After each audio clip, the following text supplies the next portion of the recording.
नमस्कार, आपका स्वागत है फटाफट खबरों में। मैं हूं आपके साथ रुचिका जायसवाल। आज हम लेकर आए हैं बिहार के हर छोटे बड़े शहर की सबसे तेज और ताजा खबरें। तो चैनल को सब्सक्राइब कीजिए और वीडियो कहां से देख रहे हैं कमेंट बॉक्स में जरूर बताएं। बिहार के सरकारी कर्मचारियों के लिए खुशखबरी। साल 2025 में है छुट्टियों की भरमार, जाने पूरी लिस्ट। बिहार के सरकारी कर्मचारियों को इस साल यानी 2025 में पिछले साल से ज्यादा छुट्टियां मिलेंगी। दरअसल एक्ट के तहत कर्मचारियों को 21 छुट्टियां मिलेंगी, वहीं ऐच्छिक अवकाश के तहत 22 छुट्टियां हैं, जिनमें से 3 ली जा सकती है। इसके अलावा सरकारी आदेश के तहत 16 छुट्टियां भी हैं। बिहार सरकार द्वारा जारी कैलेंडर के अनुसार सरकार कर्मचारियों को इस साल 40 दिन छुट्टियां होंगी। बिहार में बदलेगा मौसम, मिजाज। आईएमडी ने किया सतर्क। बिहार के मौसम में अगले 72 घंटे तक बड़ा बदलाव होने वाला है। मौसम विभाग के मुताबिक प्रदेश में न्यूनतम तापमान में 4 डिग्री तक की बढ़ोतरी की संभावना है। पछुआ हवा की रफ्तार को लेकर भी जानकारी दी गई है। मौसम विभाग में फिर से बदलाव देखा जा सकता है। भागलपुर समेत पूरे प्रदेश का मौसम शुष्क रहा। भागलपुर का न्यूनतम तापमान दिन में 8 डिग्री दर्ज हुआ, जबकि अधिकतम तापमान 24.5 डिग्री दर्ज किया गया। 5.9 किलोमीटर प्रति घंटे की रफ्तार से पछुआ हवा चलती रही। मौसम विभाग के पूर्वानुमान के अनुसार 12 फरवरी तक मौसम का मिजाज कुछ ऐसा ही रहेगा। लोगों को सतर्क रहने की सलाह दी गई है। बिहार में करीब 8,000 पदों पर निकली भर्ती, जल्द करें अप्लाई। बिहार में सरकारी नौकरी की तलाश कर रहे युवाओं के लिए सुनहरा मौका है। दरअसल राष्ट्रीय ग्रामीण मनोरंजन मिशन सोसाइटी ने बिहार में एक महत्वपूर्ण भर्ती अभियान शुरू किया है, जिसके तहत कुल 7,989 पदों पर भर्ती की जाएगी। 12वीं पास से लेकर स्नातकोत्तर तक की योग्यता वाले उम्मीदवार आधिकारिक वेबसाइट nrrmsvacancy.in पर जाकर आवेदन कर सकते हैं। आवेदन करने की आखिरी तिथि 20 फरवरी 2025 है। इस भर्ती अभियान के तहत जिला परियोजना अधिकारी, लेखा अधिकारी, तकनीकी सहायक, ब्लॉक डेटा प्रबंधक, संचार अधिकारी, ब्लॉक फील्ड अधिकारी, MTS, कंप्यूटर सहायक, समन्वयक और सुविधाकर्ता जैसे पदों पर भर्ती होगी। अधिकांश पदों के लिए आयु सीमा 18 से 40 वर्ष के बीच निर्धारित की गई है। बिहार में जमीन सर्वे पर फिर लगा ब्रेक, बड़ी वजह आई सामने। राजस्व एवं भूमि सुधार विभाग के स्तर से चल रहे जमीन सर्वे की प्रक्रिया में एक बार फिर रुकावट सामने आई है। अब राज्य के अंदर 21 फरवरी तक के लिए जमीन सर्वे के काम में रुकावट आई है। अब ऑनलाइन दस्तावेज और वंशावली जमा करने की प्रक्रिया फिलहाल बंद हो गई है। इसकी मुख्य वजह इसके सर्वर में समस्या आना है। दरअसल भू अभिलेख एवं परिमाप निदेशालय ने स्वघोषणा पत्र जमा करने में आम लोगों को हो रही परेशानी के मद्देनजर इसकी ऑफलाइन व्यवस्था की है।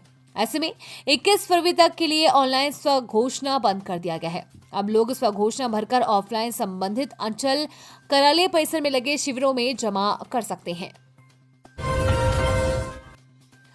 गुड न्यूज, बिहार को मिलेगी पहली नमो भारत ट्रेन। इन इलाकों के लोगों को होगा फायदा, जाने रूट।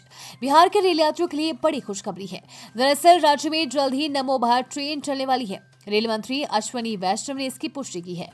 लोकल ट्रेनों से सफर करने वाले यात्रियों की सुविधा को ध्यान में रखते हुए भारतीय रेलवे ने नमो भारत ट्रेनें चलाने का फैसला लिया है।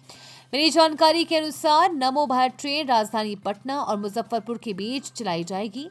नमो भारत ट्रेन में 6 AC कोच और 10 जनरल कोच होंगे। पूरी 50 नमो भारत ट्रेनें के रैक्स तैयार किए जा रहे हैं। ये ट्रेनें बिहार समेत अन्य राज्यों में भी चलाई जाएगी। जानिए क्यों अटकी है सीएम मंत्री विधायक से लेकर 8 लाख सरकारी कर्मचारियों की सैलरी, क्या है पेमेंट का तरीका। बिहार में मुख्यमंत्री, मंत्री, विधायक से लेकर करीब 8 लाख कर्मचारियों को बीते 2 महीने से सैलरी नहीं मिली है। आज हम आपको बताएंगे कि आखिर इन सरकारी कर्मचारियों की सैलरी अटकी क्यों है। इस लेट लतीफी के पीछे वजह क्या है, आखिर क्या कारण है कि सीएम तक की सैलरी अटक गई है।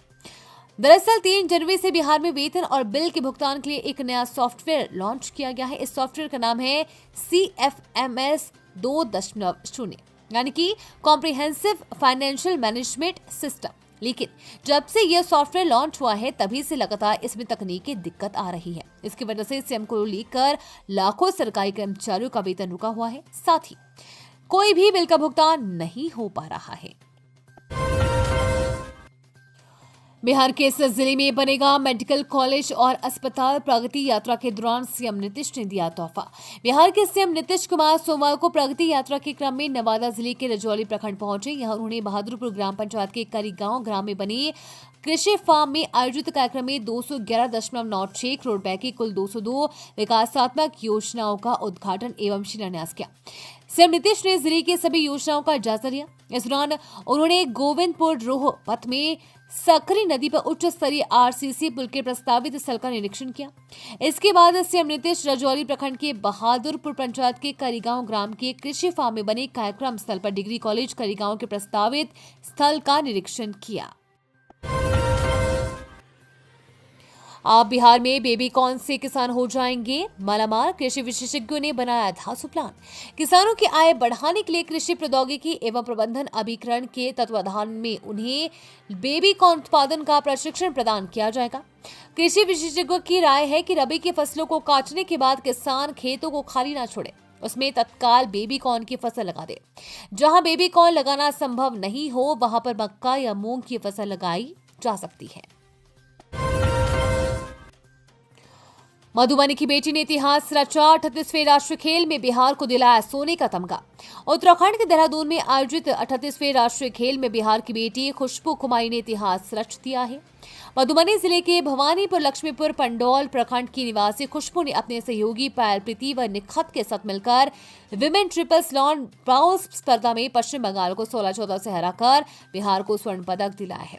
ये उपलब्धि बिहार के लिए ऐतिहासिक है क्योंकि राज्य को 25 वर्षों के बाद इस प्रतियोगिता में स्वर्ण पदक प्राप्त हुआ है। इस उपलब्धि ने जिले का नाम रोशन कर दिया है। राष्ट्रीय फलक पर यहाँ की बेटी ने अपने जिले का परचम लहरा दिया है। यूपी परिवहन निगम बिहार और मध्य प्रदेश के कई जिलों के लिए शुरू करेगा बस सेवा, आसान हो।